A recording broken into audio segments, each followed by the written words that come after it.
Hey, I'm Andrew. And I'm Ronzi. And we are AA Batteries, and it is -20 outside. It is -20 outside. It is so brutal out there. I went outside to experience -20 wind chill. My nose hairs were freezing. Yeah, so if you're in Michigan, stay indoors as much as possible. Well, by the time they see this, it'll be all over, but... That's true. Yeah. That's true. So like last week, we reviewed Thor: The Dark World, and today we're going to be talking about The Hobbit: An Unexpected Journey. Yeah. The lead actor, Martin Freeman, played Bilbo Baggins, and I feel like he did a fair job. I wouldn't say anything like spectacular, like he had reinvented the character, or he brought the character to life, but I think he did a fairly good job. Mm-hmm. I really liked Freeman as Bilbo. I felt like he portrayed a younger version of Bilbo from Lord of the Rings. They did a really good job casting him. I felt like he was a really good fit. I gave him 1 star. I also gave him a star. Yeah, he did a really good job at it. You hear that, Freeman? We gave you stars. So you better hook us up. Legit. For sure. Next, we're going to be talking about the supporting cast. Ronzi, what do you think of it? Supporting cast was okay. I'm like Richard Armitage, if that's how you pronounce his name. Yeah, I don't think really so. know how you pronounce Yeah. it. As Thorin, I liked him. I liked Thorin. He was cool. Ian McKellen as Gandalf. Of course. Okay, you can't beat Ian McKellen as Yeah. Gandalf. Like, Ian McKellen, I think, was born to be Gandalf.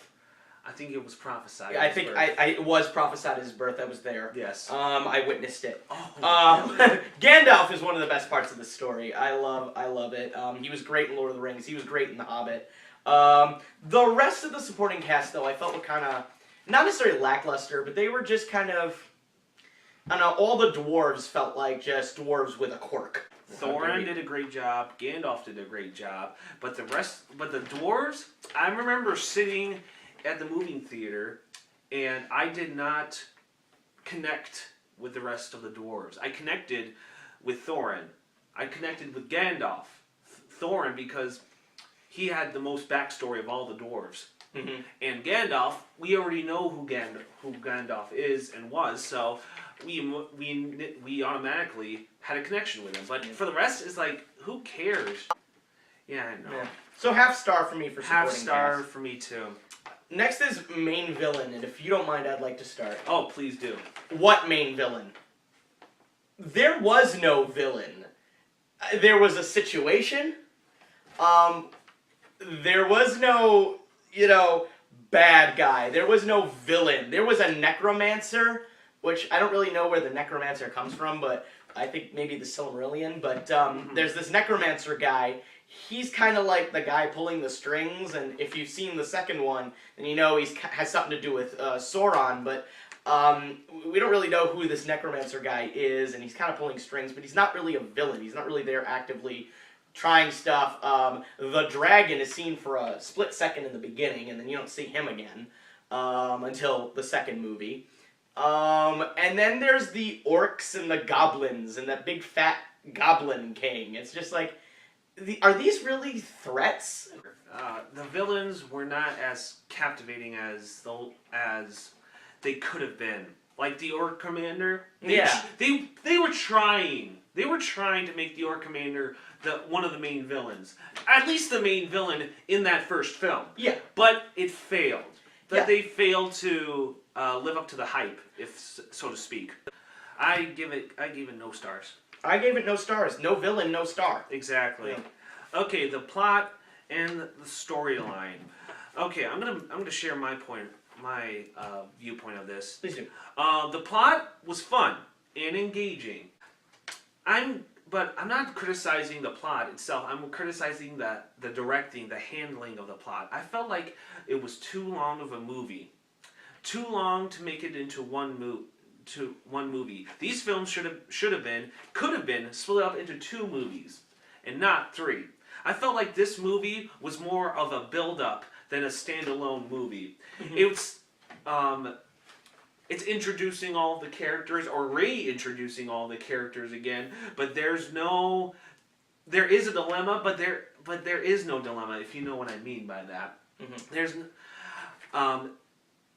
I just really did not like how they treated the plot. Some elements of the first movie I felt were kind of pointless or were forced just to keep us entertained.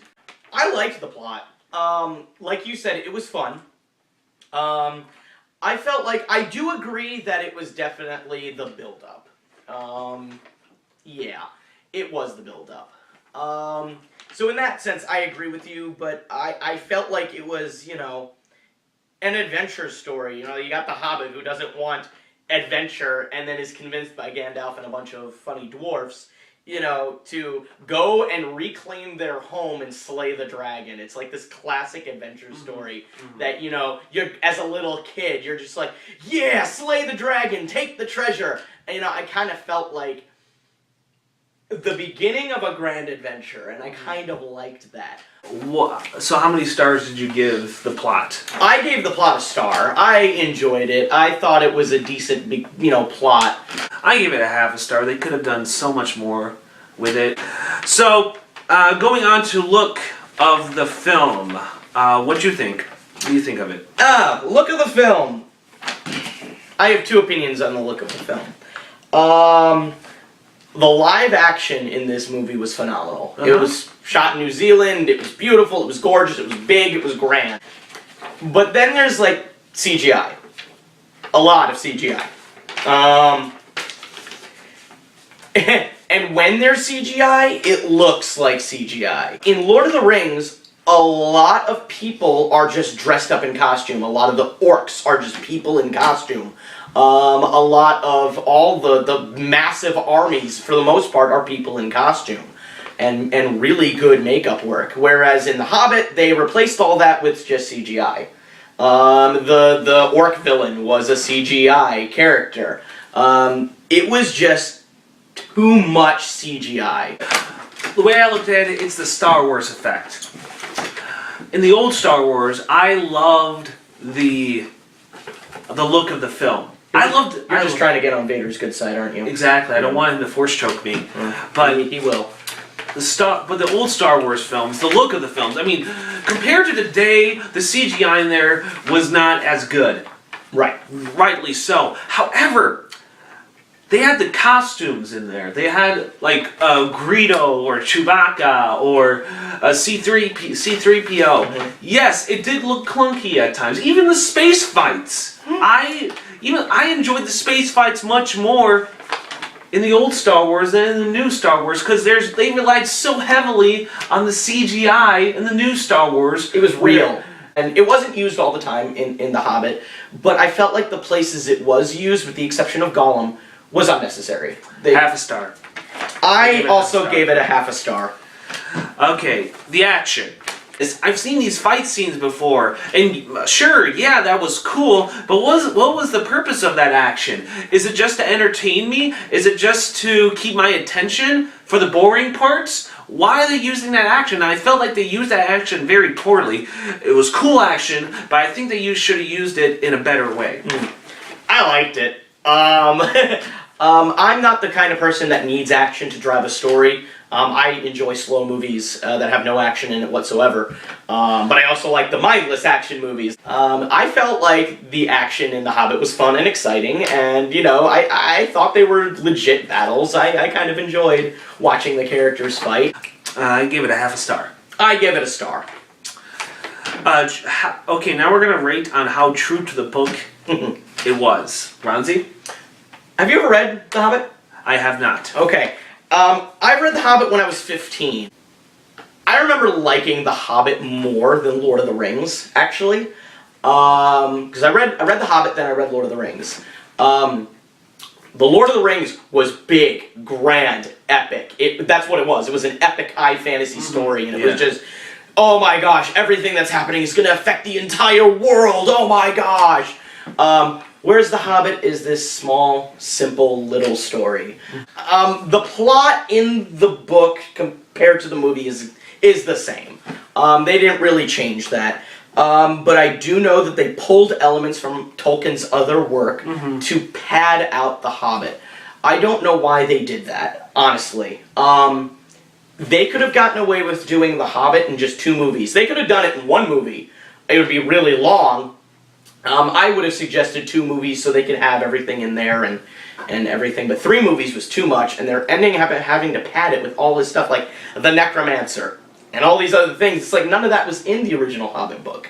Why are they padding it out with unnecessary stuff? Isn't the dragon a big enough threat? You know, isn't all of that there enough for the story?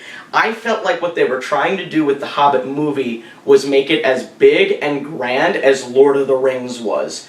And it's not. The Hobbit isn't as big and grand as the Lord of the Rings. It's not supposed to be. It's a small, simple adventure story. I completely agree with you. I haven't read The Hobbit, but I remember reading that the Hobbit movie connects more to the Lord of the Rings books than the actual book itself. Yeah. I think that they put more focus on the Lord of the Rings story arc. Yeah. Than in the book. I think that Peter Jackson is just trying to connect the books together. Yeah. Connected more together, and it didn't work well in his favor. No, not really. I mean, like, as for staying true to what's in the novel, it's all there. You know, the story's still there, so I personally am giving true to the book half a star because they try to pad it out with too much stuff that's not necessary, but what is needed to be there is there. It's not like they're taking away from the story. I don't watch The Hobbit and say, this isn't The Hobbit, what is this, you know? Half a star for me, too. Compared to Lord of the Rings. Now, for me, I'll give him some grace as well. As a movie, I felt that the magnificent of the Lord of the Rings movies was lost in the Hobbit movies, but like you said, it wasn't made to be a grandiose, magnificent, epic as Lord of the Rings was. It was just a simple tale. Yeah. And one aspect of the Lord of the Rings movies I really enjoyed were the numerous characters in there. It wasn't just about Frodo. It was about Sam, Aragorn, Gandalf, Merry, Pippin, Legolas, Gimli, Arwen, King Theoden, and Éowyn. In the Hobbit film, it was just about Bilbo, Gandalf, and Thorin. Yeah. No one else. And like you said, they made it more complicated than it should have been. If it was just a simple tale of them getting the treasure and Bilbo finding the ring, then I bet that would have been a better movie altogether. If it made it simpler, it would have been a better movie. What do you think? Well, like I said before with the whole book reading thing, of course, I liked The Hobbit better than Lord of the Rings. When it comes to the movies, though, I think that Lord of the Rings is stronger. Just the way it was filmed. Lord of the Rings took 3 really long movies to tell the story for 3 really long books. With The Hobbit, though, it's like the reverse. It's like, here, let's take this one book that's only about yay big. They could stretch it into 2 movies to make it a little bit more, you know, epic. But instead of using, you know, 1 or 2 movies to tell one shorter, medium-sized story, they're like, let's drag this out into 3 films. I still felt like it felt grand. It did. Yeah. It felt big. It felt grand. And that's what, you know, the land of Middle-earth is supposed to do. It's supposed to be big and grand. So, I give the feel of it, compared to Lord of the Rings, half a star. Half a star for me, too. The enjoyability. How did you enjoy it? Despite all the gripes I have with the movie, I actually do enjoy it. It's a movie that I would be like, hey, get a group of friends together, hey, let's watch The Hobbit. It could be that I'm just slighted because I am a Lord of the Rings fan. I've liked the books. You know, I've liked some of the games that I've played for it. I like the movies. They're fun. I do enjoy The Hobbit. It does have a few things wrong with it, but it's not enough to make me hate the movie itself. So I give the enjoyability a star. I didn't really... There were times where it just slowed down, where I'm just like, when is this going to pick up? And there are times when it's like, okay, this is cool, but I never really got that connection to really enjoy the film. So I give it a half a star. Okay. And then, last but not least, personal preference. preference. For me, it's nowhere near the professionalism and the grandness of the Lord of the Rings movies. It was a decent movie, but not decent enough for me to give it an extra star. They had a great opportunity to make a children's book that many people read when they were kids, but they missed the mark. It was enjoyable, the look of the film was good, the acting was good, but it tries too hard to be something that it is not. So I'm going to give it a half star. Okay. Personal preference. I would have liked less padding from like the other Tolkien novels where they're like, we're going to pull from the Silmarillion or some of his short stories and things like that and kind of put it into this movie. I would have liked more of a straight Hobbit story. I would have liked less CGI. But other than that, I would recommend this movie to people. I mean, like, is it perfect? No. But it's enjoyable. I think it was a good movie, so I'm giving it a full star. Okay, so adding all the points together, I gave it 5 out of 10 stars. And I gave it 7 out of 10 stars. Why don't you go ahead and tell us what you thought of this movie? Write it down in the comments below. Let us know what you thought of it. So this has been The Hobbit, An Unexpected Journey. I'm Andrew. I'm Ronzi. And we are AA Batteries, signing off with Darth Vader. So...